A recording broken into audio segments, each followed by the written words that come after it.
Okay, good morning boys and girls. आज लंबे समय के बाद हम फिर मिल रहे हैं। Wish you all the best. आप लोगों की लंबे समय से पढ़ाई एग्रीकल्चर की बंद थी, आज अपन वापस शुरू कर रहे हैं। इससे पहले हमने 2 चैप्टर किए हैं। एक सस्य विज्ञान वाला चैप्टर किया है और दूसरा किया है हमने मृदा प्रबंधन का, बीज प्रबंधन का, ये सिंचाई में किया था। दूसरा हमने शुष्क खेती वाला चैप्टर किया है और आज मैं तीसरा चैप्टर आपको शुरू कराने जा रहा हूँ, सिंचाई या इरिगेशन। आप लोग जैसा कि जानते हो, कृषि विज्ञान के बारे में शुरू से 11वीं क्लास से भी आप पढ़ते आ रहे हो। इससे पहले भी यदि आपने कृषि के बारे में कुछ सुना होगा तो अवश्य सुना होगा। कृषि जो कृषि क्रियाएं हम देखते हैं और कृषि क्रियाएं जो किसानों द्वारा की जा रही है, इसके बारे में विस्तृत वैज्ञानिक और टेक्नोलॉजी के साथ जो शिक्षा दी जाती है या जो ज्ञान दिया जाता है, उसको हम जिस विषय में पढ़ते हैं उस विषय का नाम है एग्रीकल्चर। एग्रीकल्चर में एक एग्रोनॉमी आती है जिसको आप सस्य विज्ञान के नाम से जानते हैं, जिसको आप सॉइल साइंस के नाम से जानते हैं। इसमें मृदा प्रबंधन के बारे में आपको क्या है ये बताया गया था। मृदा प्रबंधन, और मृदा में हम क्या डालते हैं? बीज डालते हैं। तो दूसरी बात जो हमारे को सुननी और समझनी थी वो थी बीज प्रबंधन की। और मृदा की क्या दशाएं हैं, भौतिक दशा, उसकी शुष्कता, उसका अपरदन, इसके बारे में हमने सामान्य जानकारियां पूर्व में कर रखी है। बीज प्रबंधन में बीज के प्रकार, जिसके बारे में आपने न्यूक्लियर सीड, जेनेटिक सीड, ये सारी चीज़ें आपने पढ़ी थी। प्रजनक बीज के बारे में मैंने कहा था, ब्रीडर सीड, है ना, आधार बीज। और उसके बाद में बीज के अच्छे गुण, बीज विगर, हाइब्रिड विगर इसको बोलते हैं। और उसके बाद में डोरमेंसी के बारे में भी थोड़ा सा आपको जानकारियां दी गई थी। और मृदा अप्रदन के अंदर जल अप्रदन, जल द्वारा मृदा का अप्रदन और वायु द्वारा मृदा का अप्रदन कैसे होता है, उसके क्या प्रकार हैं और उसके क्या बायोलॉजिकल मेथड्स हैं या क्या फिजिकल मेथड्स हैं, इसके द्वारा हम इरोजन को कैसे रोक सकते हैं। मृदा की उर्वरकता इससे प्रभावित होती है। मृदा की उर्वरकता, इसके बारे में हमने बात करी थी। उर्वरकता और उत्पादकता दोनों अपने आप में अलग टर्म हैं। प्रोडक्टिविटी, मृदा उर्वरक है लेकिन इट डज नॉट मीन कि वो उत्पादक भी है। उर्वरकता के साथ में कई ऐसे फैक्टर्स काम में आते हैं जो मृदा की उत्पादकता को प्रभावित करते हैं। इसलिए उन सबको ध्यान में रखते मृदा से हम कितना गेन कर रहे हैं, उपज हमारे को कितनी मिलती है, ये कहलाती है उत्पादकता। इसमें इसके ऊपर जो व्यय होते हैं वो सारे सम्मिलित हैं। इस व्ययों को निकालने के बाद में हमारा नेट इनकम क्या है, this is called as productivity. ये भी आपको सामान्यतः बताया था। ये पहले चैप्टर को मैंने वापस शॉर्ट में रिकैप किया है। फिर मैंने आपको मृदा में जो शुष्क खेती है उसके बारे में बताया था। हम जिस प्रदेश में रहते हैं वह प्रदेश सूखा प्रभावित संभावित क्षेत्र भी है, सूखा प्रभावित क्षेत्र भी है और यहाँ पे पानी की उपलब्धता कम है, जो वाटर टेबल है बहुत नीचे है। हमारा पूरा का पूरा कृषि कार्य है वो मानसून आधारित है।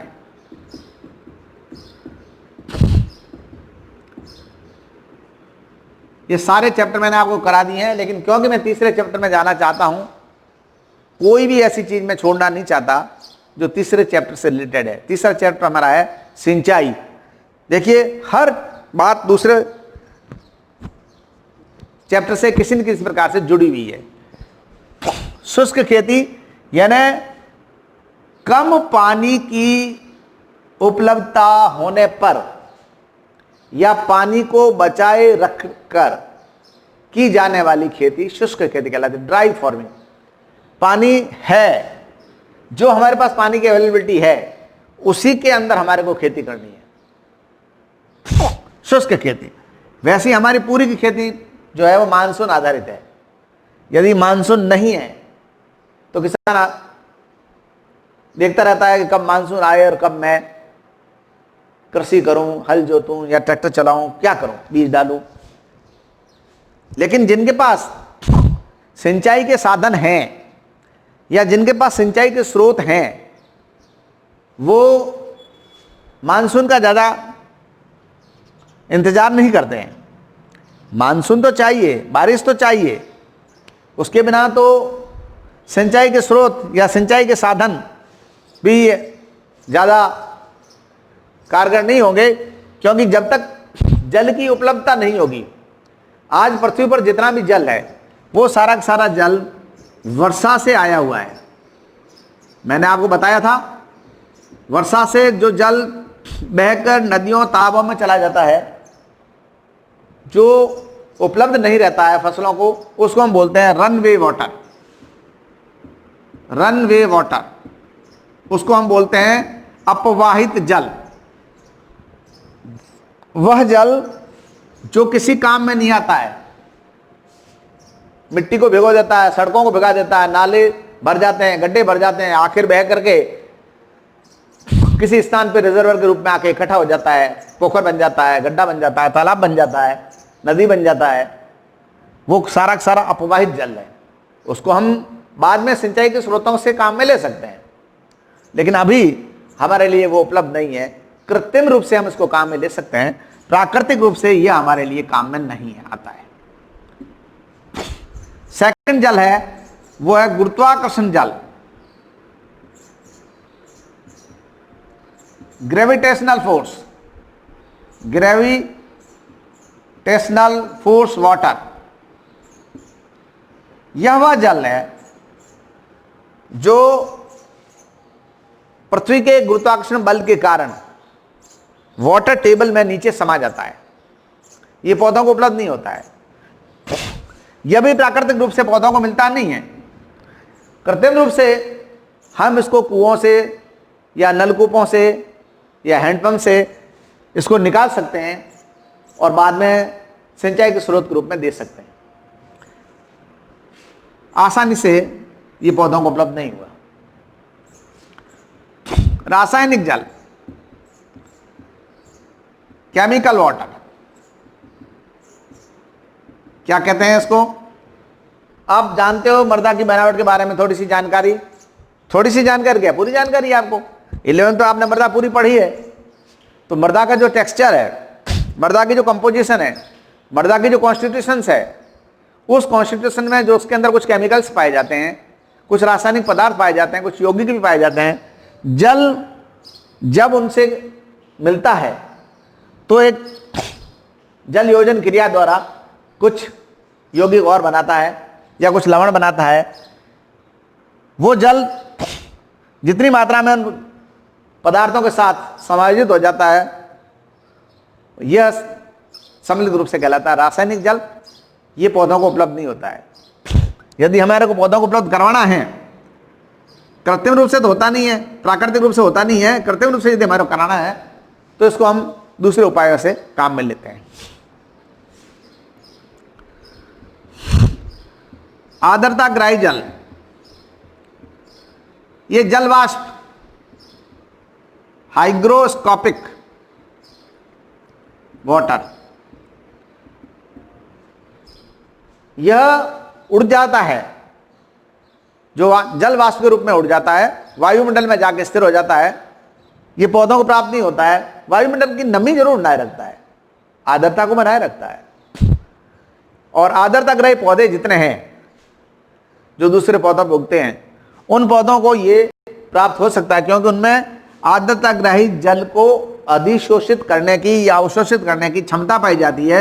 उनमें एक विशेष प्रकार का अंग पाया जाता है जो मृत ऊतक वेलामिन होता है, वो उसमें मिलता है। उसकी वजह से ये वायुमंडल में की जल वाष्प को अवशोषित कर लेते हैं, लेकिन सामान्यतः यह भी जल पौधों को नहीं मिलता है। और पांचवा और अंतिम जल है वो है केशिकात्व जल, कैपिलरी वाटर। आप जानते हैं कि मृदा के अंदर मृदा रंध्रावकाश पाए जाते हैं और मृदा रंध्रावकाश छोटे बड़े अलग अलग प्रकार की साइज होती है। जिस प्रकार से मृदा के कणों की साइज है उस प्रकार से हमने मृदा की संरचना निर्धारित की है, मृदा का प्रकार निर्धारित किया है।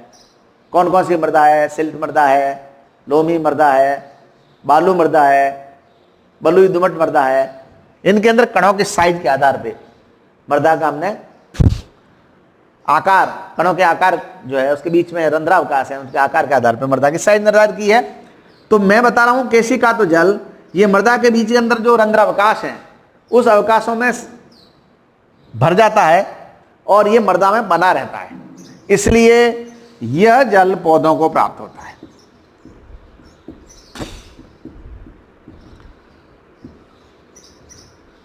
यह जल पौधों को प्राप्त होता है। तो हमने आपको किस प्रकार से ये है ये बताया आपको, और इसके बाद मैंने इसी चैप्टर के अंदर आपको कुछ खाद के बारे में बताया था। और खाद में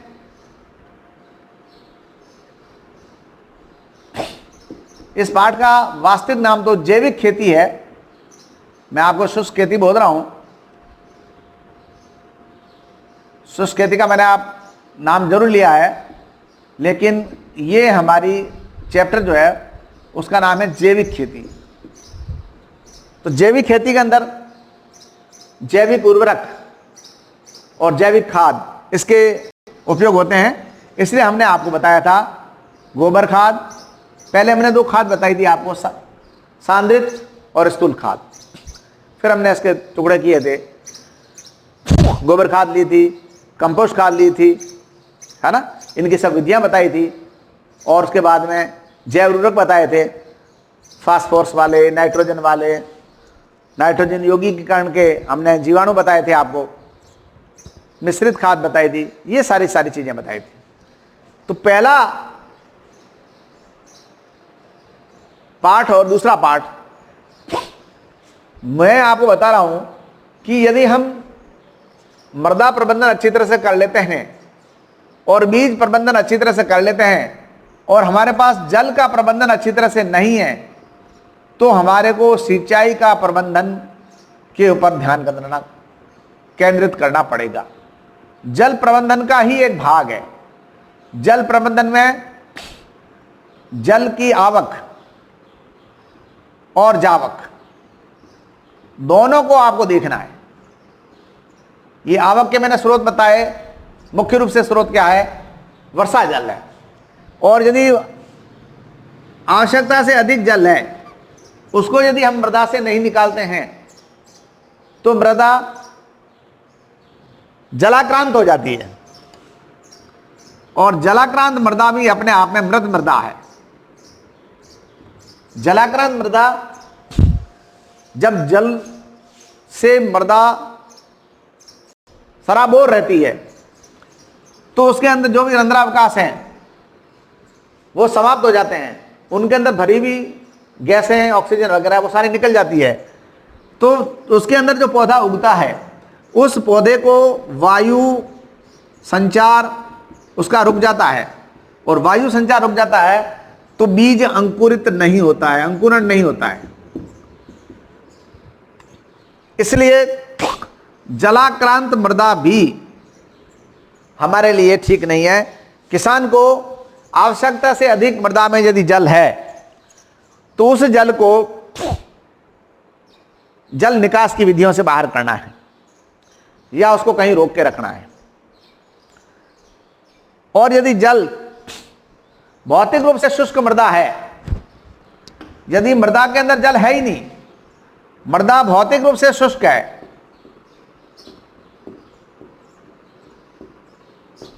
तो आपको पौधे को जल उपलब्ध करवाना है। और जल उपलब्ध करवाना है, और यह विधि जिसके द्वारा हम पौधे को कृत्रिम रूप से मृदा में नमी बनाए रखने के लिए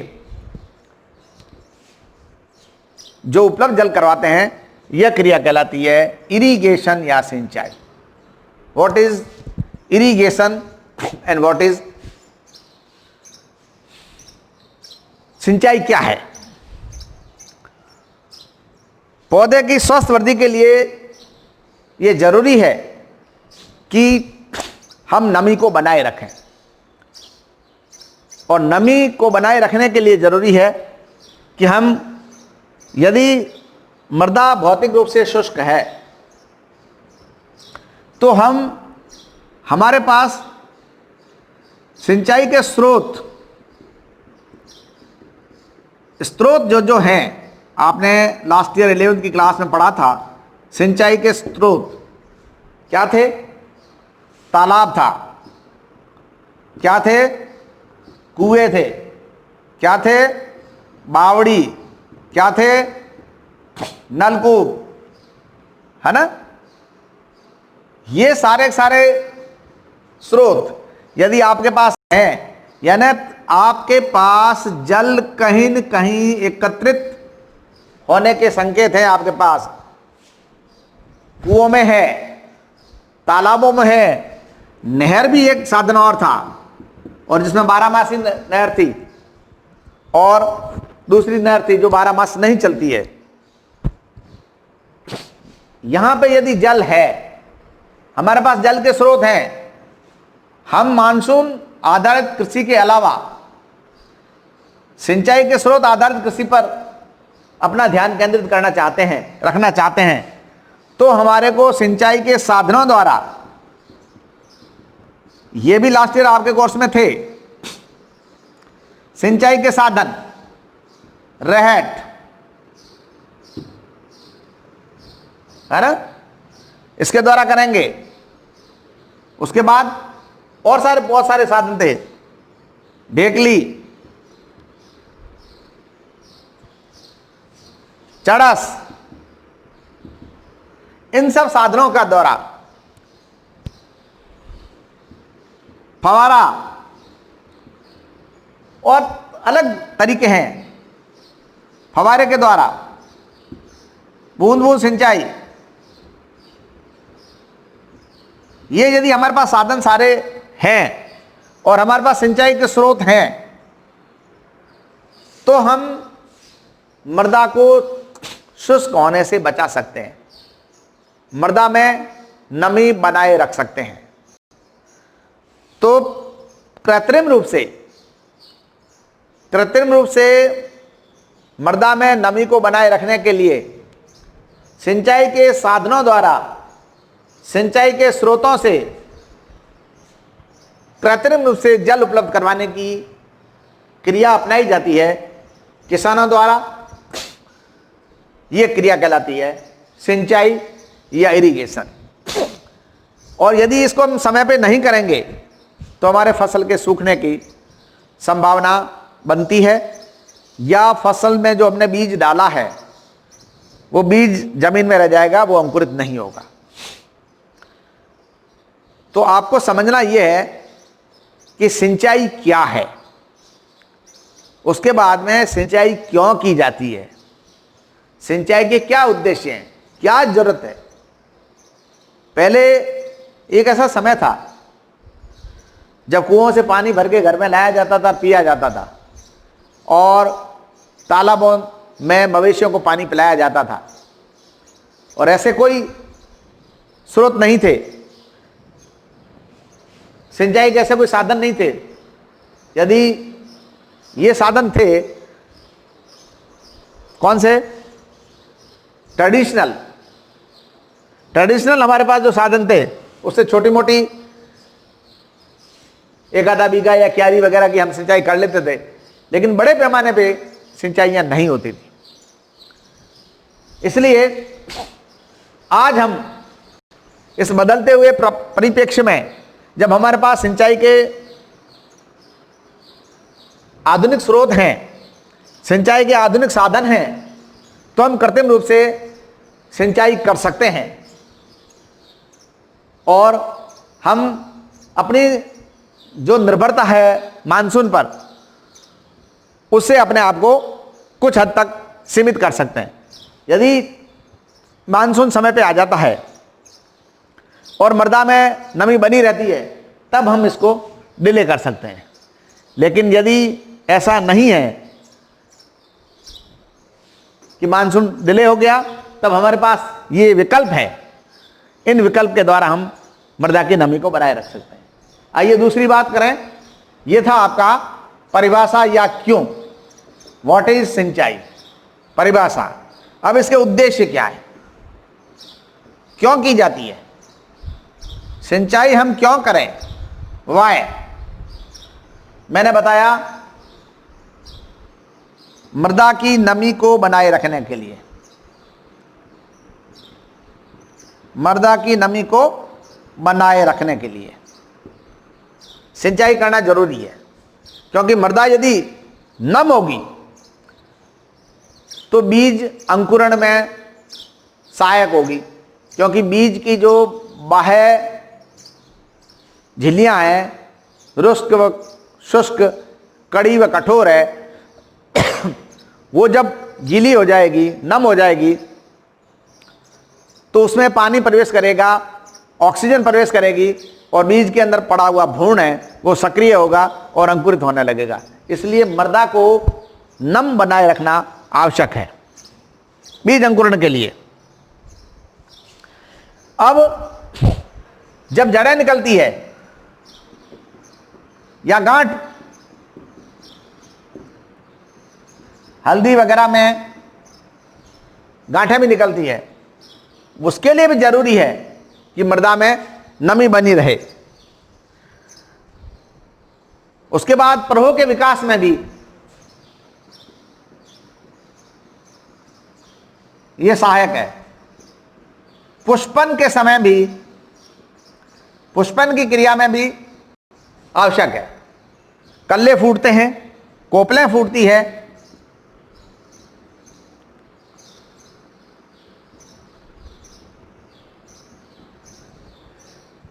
इस समय भी नमी बनी रहनी जरूरी है। उसके बाद में जैसे कपास के पौधा है तो उसमें डोडे निकलते हैं, या मूंगफली का है पौधा है उसमें सुइयां बनती है, उस समय भी सुइयां बनते समय, उस समय भी नमी जरूरी है। सिंचाई हम क्यों करते हैं, सुविधाजनक। सुइयां बन रही है मूंगफली के समय, मूंगफली के पौधे में, यदि उस समय नमी नहीं है वातावरण में तो सुइयां आसानी से बनती नहीं है। कपास में डोडे फूट रहे हैं, उस वक्त वातावरण में नमी नहीं है, मृदा में नमी नहीं है, वातावरण में नमी भी बनाए रखनी जरूरी है। यह भी बात लिख देता हूं मैं, वातावरण में नमी बनाए रखने के लिए। बेटा एक बात और आपको याद रखनी है जिसको बोलते हैं शिखर संरचना। शिखर संरचना क्या चीज है, ये अभी आ रही है, इसलिए पहले मैं आपको बताता हूं व्हाट इज कैनोपी। शिखर संरचना के लिए भी, शिखर संरचना के लिए भी नमी जरूरी है। पौधे की जो ऊपरी भाग है, प्रहो और पत्तियों से मिलकर के जो भाग बनता है, जो पौधे को एक विशेष आकृति प्रदान करता है, उसको एक शेप देता है, वो कहलाती है इसकी शिखर संरचना, शीर्षस्थ भाग। उसके लिए भी नमी जरूरी है, उसके लिए भी सिंचाई जरूरी है। यदि सिंचाई नहीं होगी, पौधे की शिखर संरचना प्रभावित होगी, पौधा कुम्हला जाएगा, पौधा मुरझा जाएगा। ठंडक बनाए रखने के लिए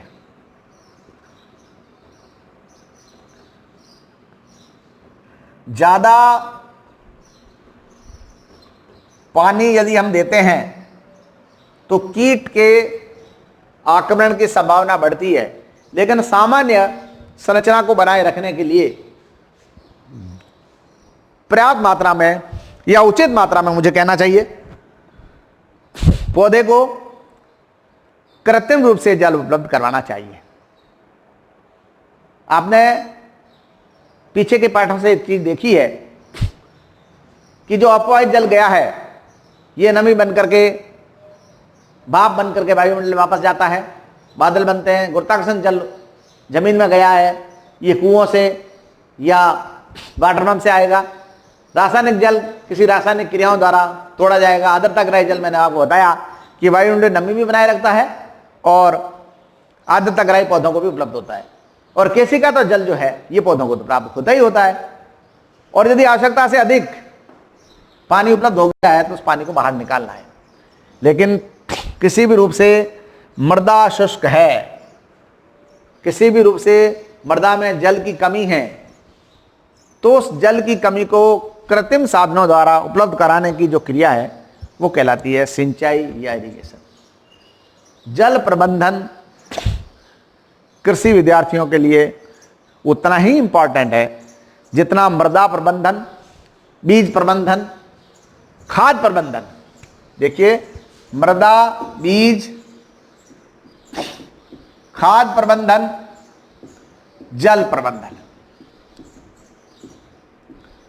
सब चीजों की हमारे को मैनेजमेंट होनी चाहिए। यदि हमने सॉइल मैनेजमेंट सही ढंग से कर दिया, बीज का मैनेजमेंट हमने सही तरह से कर दिया, हम स्वस्थ बीज लाए जिसमें किसी प्रकार का कोई भी पैथोजन नहीं है, या बीज अपने आप में पूरी तरह से सुसुप्त अवस्था से निकला हुआ है, या अंकुरण क्षम्य है, उसकी हाइब्रिड विगर है, ये सब देखा है। और हमने मृदा के अंदर जो खनिज पदार्थों की कमी है उसको नहीं देखा है और उस अनुरूप हमने उसको खाद नहीं दी है, तो जो बीज अंकुरित हुआ है उससे जो पौधा पनप रहा है, उस पौधे के अंदर जो बाद में फल लगेंगे, बीज बनेंगे, उसकी क्वालिटी या उसकी क्वांटिटी दोनों प्रभावित होगी।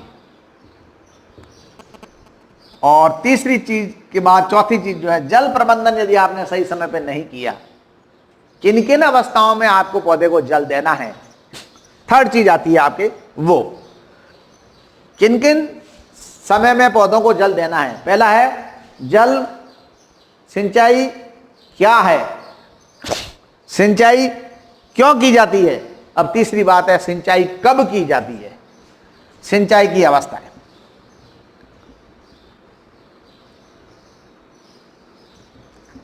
यानी व्हेन, कब की जाएगी। तो सबसे पहले आपको एक स्टेप पहले सिंचाई कब की जाएगी को समझने से पहले आपको एक चीज और समझनी है जिसका नाम है क्रांतिक अवस्था, क्रिटिकल स्टेज।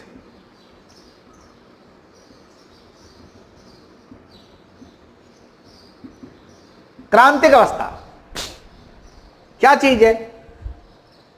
नाम तो बड़ा अच्छा लग रहा है सुनने में और आपको मोटे तौर पे ये समझा भी रहा है कि क्रांतिक चीज क्या है।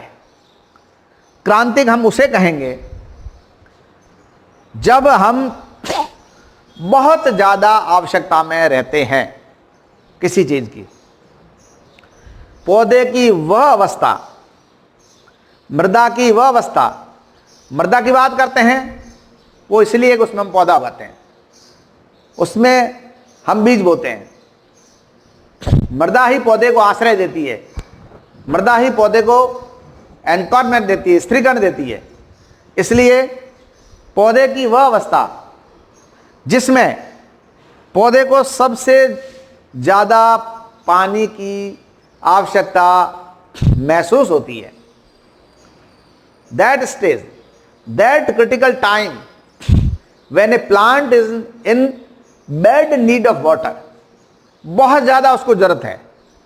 यदि वहां पर पानी नहीं दिया गया, जब उसको बहुत ज़्यादा जरूरत है, तो पौधा बहुत ज़्यादा प्रभावित होगा। यह स्टेज कहलाती है क्रांतिक अवस्था, critical stage, very very important. और सभी पौधों में ये क्रांतिक अवस्थाएं अलग अलग होती है। समझे कि नहीं समझे? हर पौधे का जो जीवन चक्र है, उस जीवन चक्र में अंकुरण है, अंकुरण के बाद में प्रविकास है, प्रविकास के बाद में कुछ भूमिगत पौधे हैं तो उसके अंदर गांठ बनने का भी है ना, कंद बनने का भी है, जैसे आलू वगैरह में है। उसके बाद जो बाहर वाला पौधा, एरियल पौधा, जिसमें पुष्प बनते हैं, तो कोपलें फूटती है, कल्ले फूटते हैं, उस वक्त भी उसको पानी की आवश्यकता रहती है। कुछ पौधे होते हैं जिसमें पुष्प खिलता है, तब उसको पानी की आवश्यकता रहती है। कुछ ऐसे पौधे होते हैं जिसमें बीज बनते समय या बीज में दूध आते समय, बीजों में दूध आता है, जैसे बाजरा है, गेहूं वगैरह, उस समय में उसको पानी की आवश्यकता रहती है। कुछ ऐसे पौधे हैं जैसे कपास वगैरह हैं, उसमें डोडे बनते हैं, उसको पानी की आवश्यकता रहती है। कुछ ऐसे पौधे हैं जैसे मूंगफली वगैरह है, तो सुइयां हैं, उस समय पानी होती है। कुछ पौधों की जब खुदाई करते हैं, जो भूमिगत पौधे होते हैं, उस वक्त पानी की आवश्यकता रहती है। तो हर पौधे की 4-4, 5-5, कुछ पौधों में 6 तक भी क्रांतिक अवस्थाएं होती है जब आपको पानी देना होता है। तो ये farmer must be always watchful. आप बीज को बोने के बाद में सो जाओगे तो काम नहीं चलेगा। हमारे को हर समय जागरूक रह के पौधे का ध्यान रखना है कि पौधा अब किस स्टेज में पहुंचा है और उसको पानी की आवश्यकता है या नहीं। आप भगवान के भरोसे बैठे हो कि मेरे बाबा आएंगे और पौधे को पानी पिला के जाएंगे, ये बातें बहुत पुरानी हो गई है। अब मेरे बाबा का इंतजार नहीं करना है आपको। अब आपको पौधे की क्रिटिकल स्टेज का समय ज्ञात रखना है, समय याद रखना है कि वह कौन सा समय है जिसमें पौधा अपनी क्रिटिक स्टेज में पहुंचने वाला है। और उस क्रिटिक स्टेज में पहुंचने से पहले आप अपनी तैयारी कर लीजिए। आपके पास जो जल स्रोत है, उस जल स्रोत से जल साधन को जोड़ दीजिए और पौधे को कृत्रिम रूप से पानी दीजिए। ये आपकी समझदारी है, इसमें फसल की भलाई है और आपकी भी भलाई है।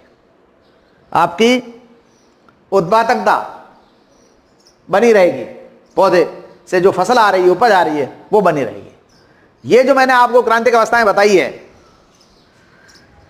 ये बीज के अंकुरण के समय, शीर्ष जड़ के निकलने के समय, प्रयोग के विकास के समय, पुष्पन की क्रिया के समय, कोपले कल्ले फूटने के समय, डोडे निकलने के समय, सुइयां बनने के समय और बीज में दूध आने के समय, ये सारी की सारी चीजें आपको ध्यान में रखनी है। तो आपने क्या बोला? पहली चीज सिंचाई। सिंचाई में आपने बोला क्या, यानी सिंचाई क्या है। दूसरी चीज सिंचाई में दूसरा बोला क्यों, यानी उद्देश्य क्या है। तीसरी चीज आपने देखी कब, व्हेन, आपने सिंचाई कब करनी है। और अब चौथी चीज पे ले जा रहा हूं आपको कि सिंचाई कहां करनी है। चौथी चीज, सिंचाई आपको कहां करनी है। ये सारी चीजें मैं अपने मर्जी से बना रहा हूं। ये क्यों, क्या, क्यों, कब, कहां, ये मैंने अपने हिसाब से लिखे हैं। क्या में आपको परिभाषा बतानी है। सिंचाई क्या है, इसमें आपको परिभाषा बतानी है। सिंचाई क्यों की जाती है, इसमें आपको उद्देश्य बताने हैं। सिंचाई कब की जाती है, इसमें आपको क्रांतिक अवस्थाएं जो मैंने बोली थी अभी 5-6 अवस्थाएं बोली है वो बतानी है। और सिंचाई कहां की जाती है, ये आपका अब वाला बिंदु है। इसमें आपको बताना है कि सिंचाई पौधे के आधारी भाग में की जाएगी या शाखाओं पे की जाएगी या पौधे के शीर्ष भाग में की जाएगी, ये कहलाएगा कहां। तो इसके आधार पे 2-4 बातें हैं। एक तो बंद करो क्या, इसके अंदर 2-3 बातें हैं। एक तो बेसल ड्रेसिंग, आपने लास्ट ईयर पढ़ा था बेसल ड्रेसिंग, फिर आपने पढ़ा था टॉप ड्रेसिंग।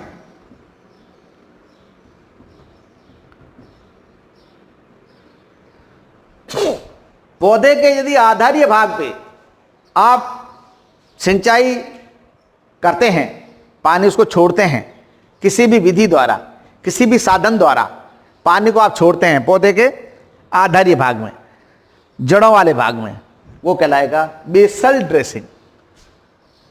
वो कहलाएगा बेसल ड्रेसिंग। इसमें मृदा भी नम बनी रहेगी। और ये बेसल ड्रेसिंग सामान्यतः कब की जाएगी, जब आप बीज बो रहे हो या पौधे का रोपण कर रहे हो। पौधरोपण के समय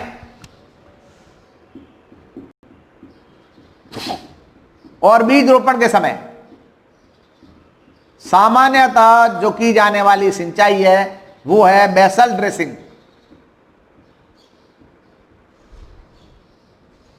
ओके, अब पौधा बढ़ गया, अंकुरित हो गया, उसके अंदर प्रव फूट गया, कोपलें आने लग गई। अब आप जो ड्रेसिंग कर रहे हो वो कैसी कर रहे हो, वायवीय ड्रेसिंग, एरियल ड्रेसिंग है आपकी।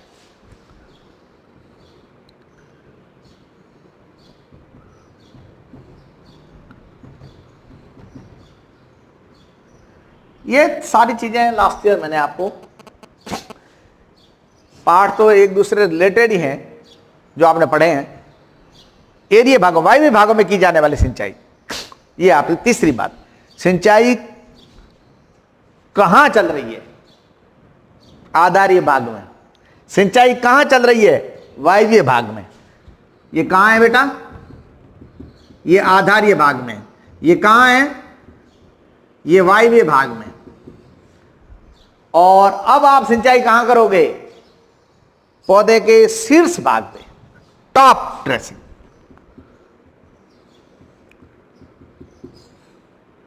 This is called as top dressing. पौधे के शीर्ष भाग पे हम लोग सिंचाई करते हैं। यह सिंचाई मुख्य रूप से फव्वारे द्वारा ही की जाती है और बूंद बूंद हम सिंचाई विधि काम में लेते हैं। उसमें हम मुख्य रूप से बेसल ड्रेसिंग को काम में लेते हैं।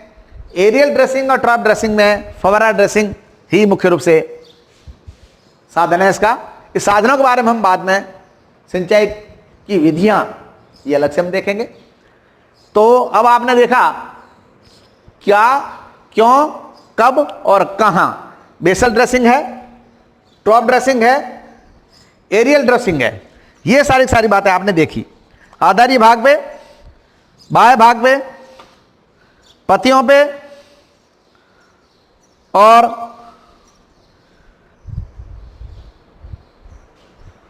शीर्ष भागों में जिसमें पुष्प भी आ गया है ना,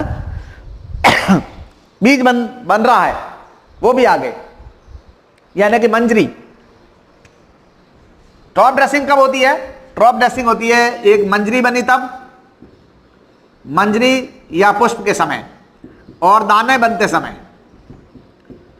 ये है सारा और पुष्प इसके अलावा है। ये सारी किसमें आएगी, टॉप ड्रेसिंग में आएगी।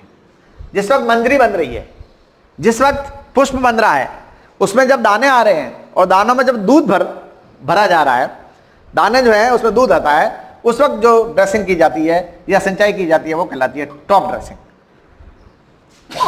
तो हो गया क्लियर आपका, सिंचाई क्या है, सिंचाई क्यों की जाती है, सिंचाई कब की जाती है, स्टेजेस, सिंचाई कहाँ की जाती है और सिंचाई कितनी की जाती है, ये बता के फिर मैं बंद करता हूं। कितनी, और फिर सिंचाई कैसे की जाती है ये अपन कल करेंगे। ये मैंने सारे क काम में लिए हैं, ये सारे मैंने क काम में लिए हैं और आपको भी काम में रखने हैं। सिंचाई कितनी की जाती है। अब आप ये ध्यान रखिए कि आपको खाने की इच्छा है 6 रोटी की और आप खा रहे हो 3 रोटी, नहीं चलेगा काम। आपको खाने की इच्छा है 6 रोटी की, आप खा रहे हो 9 रोटी, ये भी गलत है। मैंने अभी बताया जलाक्रांत मृदा।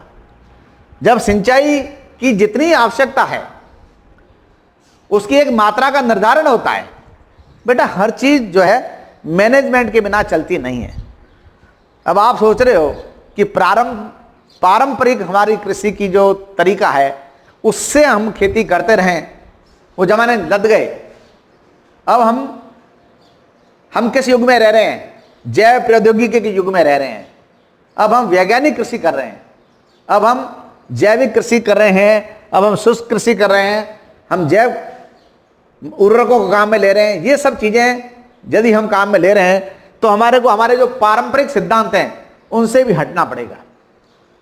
मैं आपको क्लास में बताता हूं कि आप क्या फसल बोते हो तो आप कहते हो बाजरी, और मैंने आपको कितनी बार समझाया है कि हमारे को मिश्रित खेती करनी है, केवल बाजरी नहीं बोनी है।